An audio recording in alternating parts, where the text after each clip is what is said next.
శుక్లాం బ్రహ్మవిచారసారపరమామాద్యాం జగద్వ్యాపినీం వీణాపుస్తకధారిణీమభయదాం జాడ్యాన్ధకారాపహాం హస్తే స్ఫాటికమాలికాం విదధతీం పద్మాసనే సంస్థితాం వందే తాం పరమేశ్వరీం భగవతీం బుద్ధిప్రదాం శారదాం. శ్రీ మహాగణాధిపతయే నమః. శ్రీ మహాసరస్వత్యై నమః. శ్రీ గురుభ్యో నమః. 2025 సంవత్సరము ఫిబ్రవరి మాసంలో మిథున రాశిలో జన్మించినటువంటి వారికి, అంటే మిథున రాశి జాతకులకు గోచార ఫలితాలు ఎలా ఉన్నాయో తెలుసుకుందాం. ముందుగా ఈ ఫిబ్రవరి మాసంలో మిథున రాశి వారికి సూర్య భగవానుడు అష్టమ భాగ్యస్థానాలలో సంచరిస్తున్నాడు. ఇది ప్రతికూలమైనటువంటి సంచారం. ఇక అంగారకుడు జన్మస్థానంలో ఉన్నాడు. అంగారకుడి యొక్క సంచారం కూడాను ప్రతికూలంగా ఉంది. బుధుడు అష్టమ భాగ్యస్థానాల్లో సంచరిస్తున్నాడు, అనుకూలంగా ఉన్నాడు. తర్వాత గురువు ద్వాదశ స్థానంలో సంచరిస్తున్నాడు, ప్రతికూలంగా ఉన్నాడు. శుక్రుడు దశమ స్థానంలో సంచరిస్తున్నాడు, శుక్రుడు కూడాను ప్రతికూలంగా ఉన్నాడు. శనీశ్వరుడు 9వ స్థానంలో సంచరిస్తున్నాడు, ప్రతికూలంగా ఉన్నాడు. రాహు దశమ స్థానంలో ప్రతికూలంగా ఉన్నాడు. కేతువు 4వ స్థానంలో ప్రతికూలంగా ఉన్నాడు. ఈ విధంగా మిథున రాశి వారికి ఫిబ్రవరి మాసంలో దాదాపు అన్ని గ్రహాలు కూడాను ప్రతికూలంగా సంచరిస్తున్నాయి కనుక ఒక బుధుడు అనుకూలంగా ఉన్నాడు. అంటే వ్యాపారస్తులకు చేతిలో ఉన్నటువంటి వ్యాపారం మటుకు కొనసాగుతుంది. క్రయ విక్రయాలలో ఇబ్బందులు ఉండవు. అయినప్పటికీ మిగతా అన్ని గ్రహాలు, ప్రధానమైనటువంటి గ్రహాలన్నీ కూడాను ప్రతికూలంగా సంచరిస్తున్నాయి కనుక ప్రతి విషయం లోపల కూడాను మీరు జాగ్రత్తగా నిర్ణయాలు తీసుకోవడము చాలా అవసరము. ప్రారంభించినటువంటి పనులు, ముఖ్యంగా పనులపైన ఈ గ్రహస్థితి ప్రభావాన్ని చూపిస్తుంది. మనం ప్రారంభించేటువంటి పనులు ఎలా ఉంటాయి? పూర్తి అవుతాయా? మధ్యలో ఆగిపోతాయా? ఆర్థికపరమైనటువంటి ఇబ్బందులు ఉంటాయా? ప్రతి వారికి కూడాను, వ్యవసాయదారులకు కానివ్వండి, ఉద్యోగస్తులకు కానివ్వండి, వ్యాపారంలో ఉన్నటువంటి వారికి కానివ్వండి, మిగతా ఏవైనా కార్యక్రమాలు చేస్తున్నటువంటి వాళ్ళకి కానివ్వండి, ప్రతి మనిషికి కూడాను ప్రారంభించినటువంటి పని, చేసేటువంటి పని సక్సెస్ అవుతుందా కాదా అనేటువంటిది చాలా ముఖ్యమైనటువంటి విషయం కనుక ఈ విషయము ఈ మిథున రాశి వారికి ఈ మాసంలో మనం ఆలోచించినట్టయితే ప్రారంభించినటువంటి పనులు నిర్ణీత సమయంలో పూర్తి కాకపోవడము అనేటువంటిది కనబడుతుంది. తద్వారా ఆర్థిక భారము పెరిగేటువంటి అవకాశాలు ఉన్నాయి. కాబట్టి మనం ఏం చేయాలి? ఆ పని విషయం లోపల మనము పూర్వాపరాలను బాగా ఆలోచించి ఆ పని యొక్క విషయము మనకు పూర్తిగా అవగాహనకు వచ్చిన తర్వాతనే ప్రారంభించడం మంచిది. ఒకటి. రెండవది, ఆ పని లోపల మనము 200% ఎఫర్ట్ పెట్టి పని ప్రారంభించడము చాలా మంచిది. మనస్సు నిలిపి పనులు చేయడం అనేటువంటిది చాలా అవసరము. ఇక ఉద్యోగస్తులకు ఆఫీసులో పని భారం పెరుగుతుంది. తోటి వారిపై, అధికారులతో మనస్పర్ధలు పెరిగేటువంటి అవకాశాలు ఉన్నాయి. కాబట్టి ఉద్యోగస్తులు ముఖ్యంగా చాలా జాగ్రత్తగా వ్యవహరించాలి ఈ మాసం లోపల. ఇటు తోటివారితో మనస్పర్ధలు తలెత్తే అవకాశం ఉంది, అధికారులతో మనస్పర్ధలు, అధికారుల విమర్శలకు గురయ్యేటువంటి అవకాశం ఉంది. కనుక మీ పనిని గుర్తించకపోవడం మూలకంగా ఇవన్నీ కూడాను తలెత్తేటువంటి అవకాశాలు ఉంటాయి. కాబట్టి మీ పని లోపల మీరు పూర్తిగా నిమగ్నమై చేయడం అనేటువంటిది ఈ మాసంలో చాలా అవసరము. సమాజంలో తనకు ఉన్నటువంటి స్థితికి భిన్నంగా ఫలితాలు ఉండేటువంటి అవకాశాలు ఉన్నాయి. అంటే మనము ఒక మంచి స్థితి లోపల ఉంటాం, కానీ ఈ గ్రహస్థితి యొక్క ప్రతికూల వాతావరణం మూలకంగా మనము తగ్గి వ్యవహరించడం అనేటువంటిది ఇక్కడ ఈ మాసంలో బాగా కనబడుతుంది. ఇక దీర్ఘ ప్రయాణాల మూలకంగా అనారోగ్యము, తద్వారా కొన్ని సమస్యలు తలెత్తేటువంటి అవకాశం బాగా కనబడుతుంది. కనుక ముఖ్యంగా ఈ మాసంలో మీరు ఆరోగ్యంపై బాగా శ్రద్ధ వహించాలి. ఆర్థిక పరిస్థితిని అంచనా వేసుకోవడము చాలా చాలా ముఖ్యం ఈ మాసం లోపల. అంటే రాబడి పైన మనం మనస్సు నిలపకుండా ఖర్చులు పెట్టినట్టయితే రుణ బాధకు గురయ్యేటువంటి అవకాశాలు ఉంటాయి. అప్పుల ఊబిలోకి మనం వెళ్ళే అవకాశాలు ఉంటాయి. కాబట్టి బేరీజు వేసుకోవాలి. మనకు ఆదాయం ఎలా వస్తుంది, దానికి అనుగుణంగా ఖర్చు మనం పెట్టుకున్నట్టయితే కొంతలో కొంతైనా కూడాను మనము ఆ బాధను, ఆ రుణ భారాన్ని తగ్గించుకునేటువంటి అవకాశాలు ఉంటాయి. గ్రహస్థితి బాగా లేనప్పుడు కొన్ని రకాలుగా ఫోర్స్డ్గా ఖర్చులు మనకు ముందుకు వస్తుంటాయి. దాన్ని మనము ఆపలేము. అయినప్పటికీ మనము వ్యక్తిగతంగా మనమేం చేయాలి, ముందు వెనక ఆలోచించి ఖర్చు పెట్టుకున్నట్టయితే కనీసము ఒక 50-60% మనం ఆపడానికి అవకాశాలు ఉంటాయి. ఇకపోతే అనవసరమైనటువంటి ఖర్చులతో ఇబ్బందులు, భార్య పిల్లలతో సంతృప్తిగానే ఉన్నప్పటికీ అనవసరమైనటువంటి వాగ్వివాదాలు తలెత్తేటువంటి అవకాశాలు ఉన్నాయి ఇంటి లోపల. అంటే ప్రతి విషయం గురించి కూడాను చర్చించకుండా, అనవసరమైనటువంటి చర్చలకు తావివ్వకుండా, భార్య పిల్లలతో ఏ విషయమే మనం చర్చించాలనో ముందుగానే మీరు ఆలోచించుకొని వాటి గురించి మట్టుకే మీరు చర్చించండి. అనవసరమైనటువంటి విషయాలు, అన్ని విషయాలు పిల్లలకు, భార్యకు, కుటుంబ పెద్దలకు మీరు ఎక్స్ప్రెస్ చేసినట్టయితే అది మీకు ఇండైరెక్ట్గా అనర్థాన్ని ఇచ్చేటువంటి అవకాశాలు ఈ మాసంలో కనబడుతున్నాయి. కనుక కొంత జాగ్రత్త వహించండి. పిల్లల చదువుకై ఖర్చులు పెరిగేటువంటి అవకాశాలు ఉన్నాయి ఈ మాసం లోపల.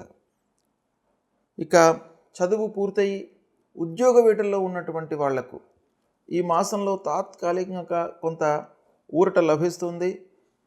కొంత చిన్నపాటి ఉద్యోగం లభించేటువంటి అవకాశాలు ఉన్నాయి. అయినప్పటికీ పర్మనెంట్ ఉద్యోగం కొరకు ఇంకా మీరు శ్రమించి కాంపిటేటివ్ తరహా లోపల మీరు అన్నింటి ఇంటర్వ్యూలకు ప్రిపేర్ కావడం అనేది ఈ మాసంలో మీకు అవసరము. ఇకపోతే పూర్వము తీసుకున్నటువంటి అప్పుల వారితో మీకు ఈ మాసంలో కొంత ఇబ్బందులు కనబడుతున్నాయి. దాన్ని దృష్టిలో పెట్టుకోండి. ఫైనాన్స్ విషయం లోపల ఈ మాసంలో మీరు చాలా జాగ్రత్తగా ఉండండి. అంటే మనము ఓవర్గా ఊహించుకోవడం మూలకంగా, లేదా నలుగురి కొరకు ఏదో చేయడం మూలకంగా మనము అప్పులలోకి వెళ్ళేటువంటి అవకాశాలు ఉంటాయి. కాబట్టి దీన్ని జాగ్రత్తగా చూసుకోండి. ఆదాయ మార్గాలను అన్వేషించడం ఈ మాసంలో మీకు చాలా అవసరము. ఖర్చులు తగ్గించుకోండి.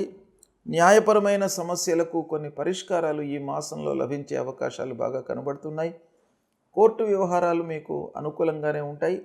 న్యాయవాద వృత్తిలో ఉన్నటువంటి వారికి, కొంత రాజకీయపరమైనటువంటి వృత్తి లోపల ఉన్నటువంటి వారికి కూడాను ఈ మాసం మీకు అనుకూలంగానే ఉంటుంది. కాబట్టి కొన్ని విషయాలలో మీరు ధైర్యంతో ఉన్నట్టయితే కొన్ని సమస్యలను అధిగమించేటువంటి అవకాశాలు ఉన్నాయి. ఓవరాల్గా మనం చూసినట్టయితే మిథున రాశి వారికి ప్రతికూలతనే ఎక్కువగా కనబడుతుంది. కాబట్టి 1-4 సార్లు ఆలోచించి అడుగులు వేయడం అనేటువంటిది చాలా అవసరం ఈ మాసంలో.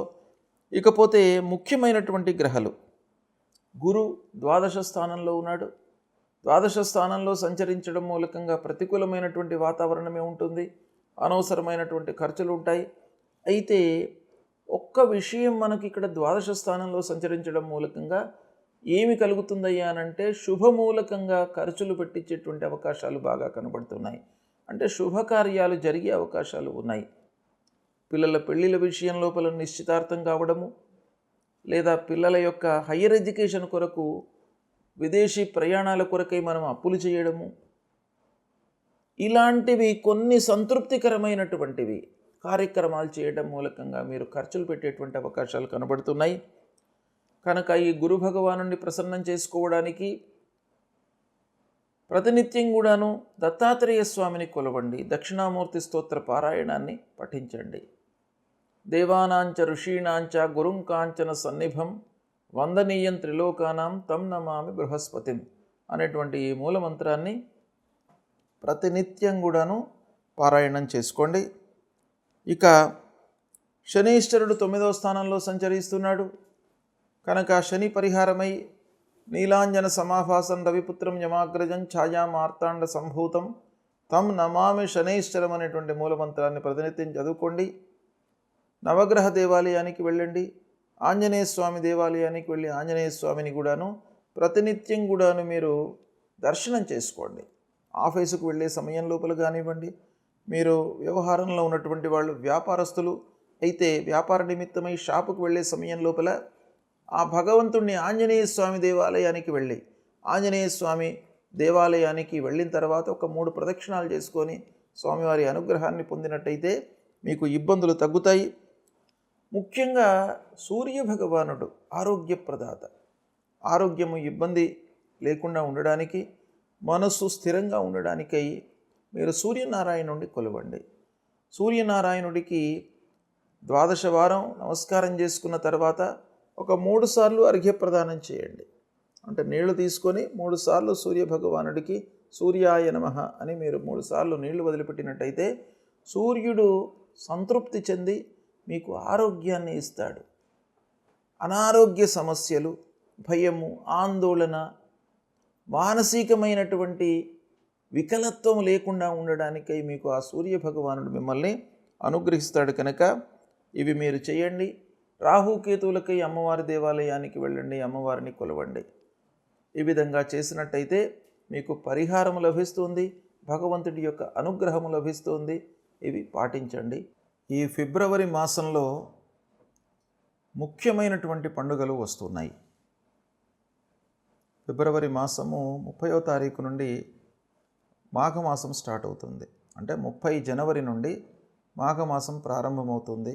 ఈ మాఘమాసం లోపల మనకు అత్యంతమైన పవిత్రమైనటువంటి పండుగలు వస్తున్నాయి. అందులో మొట్టమొదటిది వసంత పంచమి.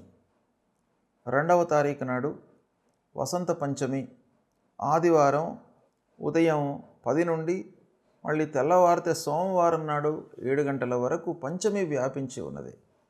ఈ వసంత పంచమి అనేటువంటిది చాలా ముఖ్యమైనటువంటిది. సరస్వతి అమ్మవారు ఉద్భవించినటువంటి రోజుగా మన పురాణాలు చెప్తున్నాయి. కనుక విద్యార్థులు ముఖ్యంగా ఈ వసంత పంచమి రోజున అమ్మవారి దేవాలయానికి వెళ్ళి సరస్వతి అమ్మవారి యొక్క అనుగ్రహాన్ని పొందినట్టయితే మీకు సువిద్య, మంచి విద్య ప్రాప్తి అవుతుంది, వస్తుంది అనేటువంటిది మనకు పురాణ ఇతిహాసాలు చెప్తున్నాయి. కనుక ముఖ్యంగా విద్యార్థుల కొరకు ఈ వసంత పంచమి. ఇక వ్యాపారులకు కూడాను వసంత పంచమి యొక్క ప్రాధాన్యత బాగా ఉంది. ఈ వసంత పంచమి రోజున ఎవరైతే వ్యాపారాన్ని ప్రారంభిస్తారో గ్రహస్థితికి సంబంధం లేకుండా ఆ వ్యాపారము నిర్విఘ్నంగా కొనసాగుతుంది, లాభదాయకంగా ఉంటుంది. 4 డబ్బులు ఆ వ్యాపారంలో మీరు గడించేటువంటి అవకాశాలు ఉంటాయి. కాబట్టి వసంత పంచమి రోజున మీకు అవకాశాలు ఉన్నట్టయితే వ్యాపారం చేసుకునేటువంటి వాళ్ళు కొత్త వ్యాపారము ఏదో రకంగా వ్యాపారాన్ని ప్రారంభించినట్టయితే మీకు సత్ఫలితాలు ఉంటాయి. ఇక ప్రత్యేకంగా ఈ వసంత పంచమి రోజును మనకు శాస్త్రం లోపల చాలా ఉత్తమమైనటువంటి దినంగా చెప్పబడి ఉంది. ఏంటంటే ఉగాది, విజయదశమి, వసంత పంచమి, రథసప్తమి, కార్తీక శుద్ధ ప్రతిపద ఇవన్నీ కూడాను ముఖ్యమైనటువంటి పండుగలు. అంటే ముఖ్యమైనటువంటి రోజులు మనం ప్రారంభించడానికి, ఏవైనా కార్యక్రమం ప్రారంభించడానికి కానివ్వండి, ఏదైనా పని చేయడానికి, ఇవి ఈ రోజులలో మీరు చేసినట్టయితే 100% మీకు విజయము చేకూరుతుంది అనేటువంటి విషయం మనకు శాస్త్రంలో చెప్పబడి ఉంది. ఇలా వసంత పంచమి విద్యార్థులకే కాకుండా వ్యాపారస్తులకే కాకుండా ప్రతి మనిషికి కూడాను మంచి పర్వకాలంగా మనకు శాస్త్రము చెప్పింది. కాబట్టి ఈ వసంత పంచమి రోజును మీరు ఉపయోగించుకోండి. అందరూ కూడాను ఈ వసంత పంచమి రోజున అమ్మవారి అనుగ్రహంతో అమ్మవారి దేవాలయానికి వెళ్ళి అమ్మవారి యొక్క అనుగ్రహాన్ని పొంది మీరు కార్యక్రమాలు ప్రారంభించినట్టయితే మీ అందరికీ కూడాను విజయం చేకూరుతుంది. ఇక రెండవ ముఖ్యమైనటువంటి పండుగ ఈ ఫిబ్రవరి మాసంలో వస్తూ ఉన్నటువంటిది రథసప్తమి. రథసప్తమి రోజున సూర్య భగవానుణ్ణి మనం పూజించాలి.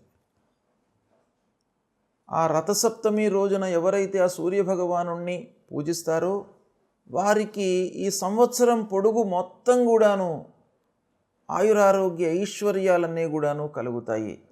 అంటే ఆరోగ్యము చాలా బాగా ఉంటుంది, నిరాటంకంగా జీవితం కొనసాగుతుంది ఆ సూర్యభగవానుడి యొక్క అనుగ్రహం మూలకంగా. దాని తర్వాత మళ్ళీ వచ్చేటువంటిది భీష్మ ఏకాదశి. ఈ భీష్మ ఏకాదశి కూడాను చాలా ముఖ్యమైనటువంటి పర్వకాలం. భీష్మ పితామహుణ్ణి ఉద్దేశించి ఆ ఏకాదశి రోజున ఉపవాసం చేసుకున్నట్టయితే మీకు అత్యంత శుభప్రదమైనటువంటి ఫలితాలు, అక్షయమైనటువంటి పుణ్యఫలం లభిస్తుంది. దాని తర్వాత మాఘ పౌర్ణిమ కూడాను అత్యంత పవిత్రమైనటువంటి రోజు ఈ ఫిబ్రవరి మాసంలో వస్తుంది. ఆ రోజున మాఘ పౌర్ణిమ రోజున ఏంటయ్యా విశేషం అంటే స్నానానికి ప్రత్యేకమైనటువంటి దినంగా మనకు శాస్త్రం చెప్పింది. అంటే ఆ మాఘ పౌర్ణిమ రోజున ఉదయం పూటనే స్నానం చేసుకోవాలి. 12వ తారీఖు నాడు వస్తుంది మాఘ పౌర్ణిమ. ఆ రోజున ఉదయం 5:30 నుండి 7:30 మధ్యకాలం లోపల సూర్యోదయాత్ పూర్వము సూర్యోదయాత్ కించిత్ పరం ఈ కాలం లోపల మీరు స్నానం ఆచరించినట్టయితే అక్షయ పుణ్యఫలము లభిస్తుంది. మీరు చేసినటువంటి పాపాలన్నీ కూడాను దూరం అవుతాయి. కొన్ని విషయాలలో మనకు తెలియకుండా మనం కొన్ని తప్పులు చేస్తాం. అలాంటి తెలియకుండా చేసేటువంటి తప్పులన్నీ కూడాను ఆ ఉదయం పూట మనం చేసేటువంటి స్నానం మూలకంగా పరిహారం అవుతుంది. దాని తర్వాత మళ్ళీ మహాశివరాత్రి 26వ తారీఖు నాడు మహాశివరాత్రి పర్వకాలం ఈ ఫిబ్రవరి మాసంలో వస్తుంది. మహాశివరాత్రికి ప్రత్యేకమైనటువంటి ప్రాధాన్యత ఉన్నది. మహాశివరాత్రి రోజున ఆ భగవంతుడు పరమేశ్వరుడు లింగస్వరూపంలో ఉద్భవించాడు అనేటువంటిది మనకు శాస్త్రం చెప్తోంది. అంటే లింగాకారంలో ఆవిర్భవించినటువంటి దినం మహాశివరాత్రి. కాబట్టి ఆ మహాశివరాత్రి రోజున కూడాను ఆ శివుణ్ణి అభిషేకించినట్టయితే మీకు అక్షయమైనటువంటి పుణ్యం కలుగుతుంది, అపమృత్యు దోషాలు దూరం అవుతాయి. కాబట్టి ఈ అన్ని ఫిబ్రవరి మాసంలో ముఖ్యమైనటువంటి పండుగలు వస్తున్నాయి కనుక వీటిని దృష్టిలో పెట్టుకొని ఆ పండుగలకు మనకు శాస్త్రంలో చెప్పినటువంటి ప్రాధాన్యతని దృష్టిలో పెట్టుకొని మీరు ఆచరించినట్టయితే సత్ఫలితాలను పొందుతారు, ఉత్తమ గతిని పొందుతారు అనేటువంటి విషయం మనకు శాస్త్రం చెప్పింది కనుక ఆచరించండి, శుభ ఫలితాలను పొందుతారు.